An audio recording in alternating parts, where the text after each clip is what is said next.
How to fix no internet access or limited access on Windows 10 and 11. Hi everyone, welcome to the channel. This is Rose and without further ado, let's dive right into the video. First, you can restart network adapter. For that, you need to simply press Windows plus R on your keyboard and a new box will appear where you need to simply type in ncpa.cpl.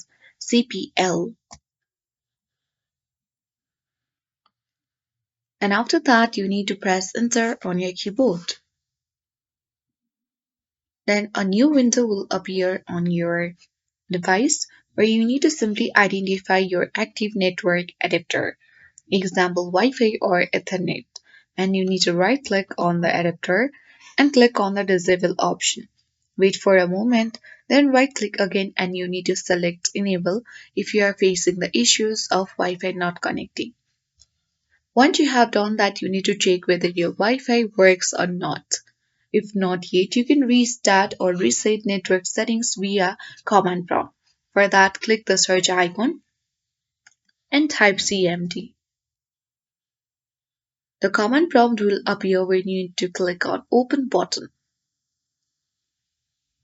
Now on this section, you need to run the command one at a time. So let me show you the commands.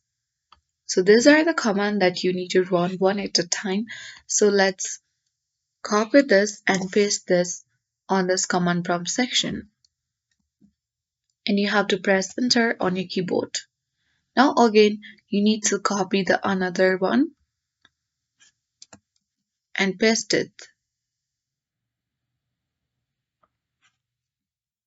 and press enter on your keyboard. Again, you have to copy the next command and paste it on your command prompt section and press enter on your keyboard. Once you have done that, we have successfully flushed the DNS resolver cache.